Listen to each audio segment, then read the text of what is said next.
Shalom saudara-saudara yang terkasih, mari kita bersama-sama membuka kitab surat Filipi pasal 3 ayat 8. Kita akan menggali firman Tuhan dan merenungkan firman Tuhan dengan saya berjudul menomorsatukan Tuhan. Nah, ini satu hal yang sangat tidak mudah. Filipi pasal 3 ayat 8. Malahan segala sesuatu kuanggap rugi karena pengenalan akan Kristus Yesus Tuhanku lebih mulia daripada semuanya. Oleh karena Dialah aku telah melepaskan semuanya itu dan menganggapnya sampah, supaya aku memperoleh Kristus. Saudara-saudara yang terkasih, menomorsatukan Tuhan, fokus hidup yang memuliakan Tuhan, rasanya berat sekali, apalagi kalau sudah biasa dengan kenyamanan dan kenikmatan duniawi. Berat sekali untuk melepaskannya. Jika Tuhan meminta kita untuk memilih harta atau Tuhan, manakah yang saudara pilih? Katakanlah jika ada undangan bersekutu dengan Tuhan, ada pilihan begitu ya, ada undangan bersekutu dengan Tuhan dan undangan pernikahan. Manakah yang saudara pilih? Manakah yang saudara nomorsatukan? Manakah yang memiliki nilai kekekalan? Yang bernilai kekekalan itu atau sekedar hanya supaya saudara dianggap baik sehingga saudara datang ke sana? Sering terjadi kita terbawa dengan kegembiraan dalam hal-hal baru.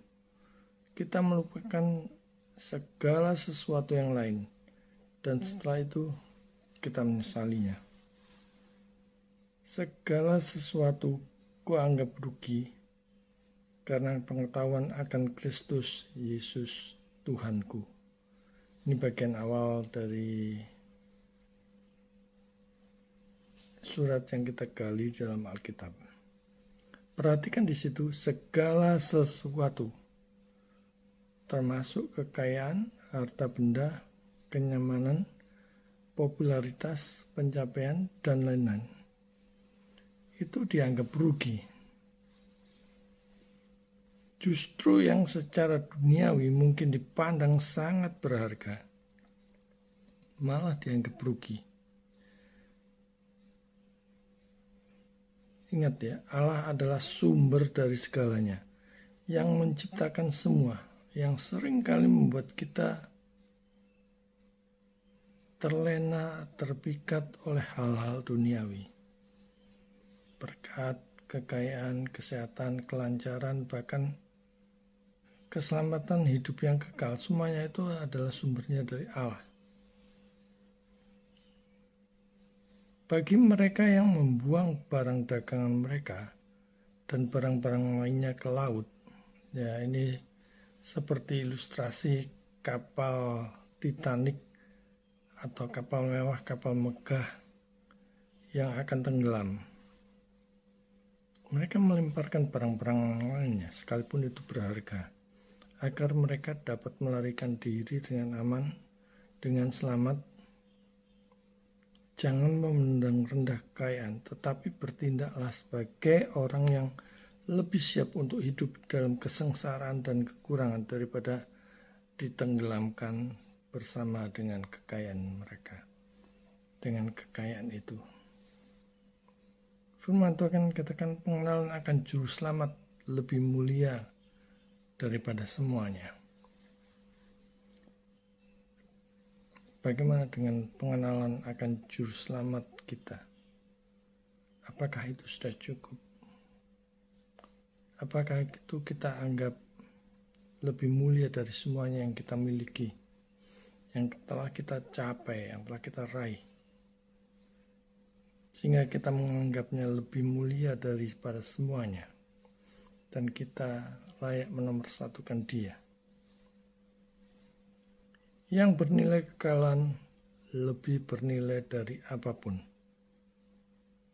dari yang bernilai sementara dan fana. Selesai kita renungkan, yang memberi kekalahan itulah yang paling berharga, yang paling bernilai, yang semestinya diutamakan, dinomor satukan,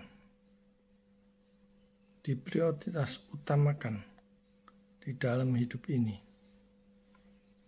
Bukan malah segala sesuatu yang sifatnya sementara, temporary, sifatnya fana, kita utamakan, kita unggul-unggulkan, kita bangga-banggakan. Oleh karena dialah aku telah melepaskan semuanya itu dan menganggapnya sampah. Beranikah kita melepaskan semua yang telah membuat hati kita tertawan, yang membuat kita nyaman, yang membuat kita terlena selama ini? Tentu ini tidak mudah, apalagi kalau sudah mengakar kuat bertahun-tahun. Dikatakan di situ berbicara tentang kerugian dan kotoran. Jadi dianggap sebagai sampah ya. Di sini Paulus tidak ragu-ragu menganggap kebenarannya sendiri sebagai kerugian dan kotoran. Apa artinya orang Farisi hari ini yang meskipun ditutupi dengan segala jenis kejahatan, tetap tidak merasa apa-apa? Paulus tidak hanya meninggalkan segala sesuatu yang sebelumnya dianggap berharga, tetapi juga menganggap seperti kotoran, seperti sampah. Diperjelas di situ pengetahuan tentang Kristus melampaui segala sesuatu. Betapapun canggihnya pengetahuan dunia ini, itu terbatas dan sifatnya sementara, paling tidak selama saudara hidup. Ada banyak hal yang tampak luar biasa ya dalam pandangan kita, dalam pandangan orang, dalam penilaian kita, dalam penilaian orang. Tetapi pengetahuan tentang Kristus dengan segala keagungannya melampaui segala sesuatu yang lain. Harus diakui bahwa Sang Pencipta, Tuhanlah yang layak dinomorsatukan. Surat ini juga membicarakan tentang perumpamaan seperti kapal yang karam ya. Perhatikan kalau kita melihat di film Titanic, kapal mewah dan megah, namun akhirnya karam juga. Ini adalah perumpamaan yang diambil dari pelaut yang ketika didesak oleh bahaya kapal yang akan karam, membuang semua ke laut agar kapal yang diringankannya oleh beban-beban itu, baik itu oleh barang-barang mewah ataupun yang tidak perlu, akan memperlambat karamnya dan mereka dapat mencapai pelabuhan dengan selamat. Tujuannya itu. Paulus siap untuk kehilangan semua yang dia miliki daripada kehilangan Kristus. Ini adalah perumpamaan yang diambil dari pelaut yang ketika didesak oleh bahaya kapal karam, membuang semuanya ke laut agar kapal yang diringankan itu mencapai pelabuhan dengan selamat. Sekali lagi, tujuannya adalah agar mereka selamat. Sebisa mungkin kapal itu diselamatkan, bisa mencapai ke pelabuhan yang terdekat. Nah, kalau kita renungkan, jangan-jangan kapal bahtera itu adalah kapal bahtera keluarga kita. Juga demikian, akan karam. Apakah saudara masih memegang erat-erat, memegang kuat-kuat, dan ikut bersama dengan kapal itu tenggelam atau karam karena begitu cintanya kita terhadap harta benda yang kita kumpulkan, yang kita timbun selama ini? Kehilangan semua yang dimiliki. Paulus tidak Paulus siap untuk kehilangan semua yang dia miliki daripada kehilangan Kristus. Jika kita berani melepaskan kenyamanan untuk memperoleh kekekalan, apakah itu suatu kerugian? Perhatikan pilihan anak muda yang kaya raya itu. Berat meninggalkan hartanya, kekayaannya. Dia lebih memilih kekayanya ketimbang peroleh hidup yang kekal dengan mengikut Yesus. Saudara-saudara yang terkasih, di era medsos ini pun banyak anak muda yang mendadak crazy rich, kaya mendadak dengan menghalalkan segala cara. Investasi bodong, robot trading pemikat, trading dengan cara yang mempresentasikan begitu mudahnya dan berharap hasilnya fantastis. Inilah kenyataan yang terjadi saat ini. Pertanyaan adalah, di manakah hatimu berada? Di mana hartamu berada? Di situ hatimu berada. Melepaskan diri dari kebenarannya sendiri. Ini juga berat. Apa yang kita anggap benar secara pribadi harus diuji dengan keseluruhan bagian kitab suci, baik itu PL maupun PB. Mendudukkan diri di bawah terang firman Tuhan. Dia harus melepaskan dirinya dari perkiraan yang salah tentang kebenarannya sendiri dan memperlakukannya dengan penghinaan, suatu penghinaan. Jadi semua yang telah dia peroleh, setelah sudah diketahui, yang sudah dia pelajari, pengetahuan di luar Kristus itu pun dianggap sebagai sampah oleh dia. Mereka yang meratapi kehilangan semua yang dianggap sampah itu harus sungguh-sungguh merenungkan maksud Tuhan dari apa yang telah menimpa dirinya. Dikatakan firman Tuhan, supaya aku memperoleh Kristus. Bagaimanapun, apapun yang terjadi, Tuhan tetap yang layak dinomorsatukan. Sebab yang lain apapun itu bisa menipu kita. Dan kita siap menanggung yang terburuk sekalipun mengenai kekayaan dan kehormatan ketika kita telah melepaskan diri dari melekat terhadap semuanya itu. Kita juga akan siap untuk meninggalkan hal itu sendiri. Kapanpun Tuhan akan menuntut ini dari kita, dan kita harus siap. Dan memang seharusnya harus demikian. Secara tegas, saudara tidak perlu menjadi orang miskin agar saudara bisa menjadi orang Kristen. Tetapi jika Tuhan berkenan bahwa hal itu terjadi, saudara harus siap untuk menanggung hal yang paling buruk sekalipun. Apakah itu sakit penyakit, apakah itu harta benda yang begitu saudara pegang erat-erat, yang begitu saudara anggap itu sebagai pencapaian yang sempurna. Saudara harus siap pada saat Tuhan mengambil semuanya itu untuk membuat saudara makin lebih dekat kepadanya. Yang bertentangan dengan Kristus harus minggir. Tentu saja ada alasan yang baik mengapa segala sesuatu yang bertentangan dengan Kristus harus kita singkirkan.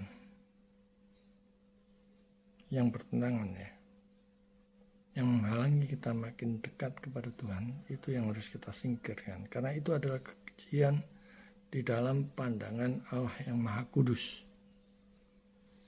Agar dapat memperoleh Kristus. Nah, ini penting Poin pentingnya harus kita sadari. Agar aku dapat memperoleh Kristus. Dengan ungkapan ini, Paulus mengisyaratkan bahwa kita tidak dapat memperoleh Kristus selain dengan kehilangan segala sesuatu yang kita miliki.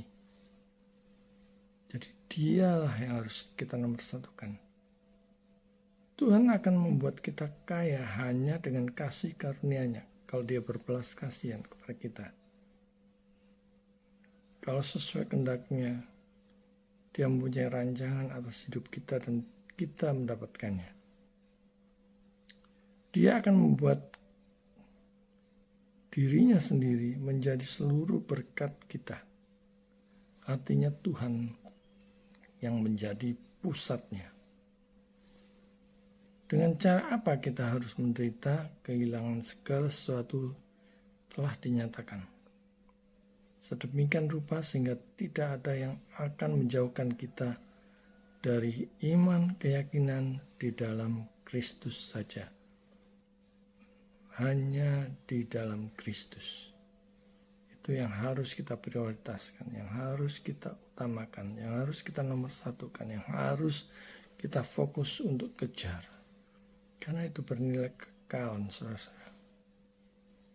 Kita mestinya harus malu dengan memuji jasa kebaikan apapun yang kita perbuat. Karena kalau kita berbuat baik pun, itu adalah karena Roh Kudus yang memberikan kemampuan dan kemauan kepada kita.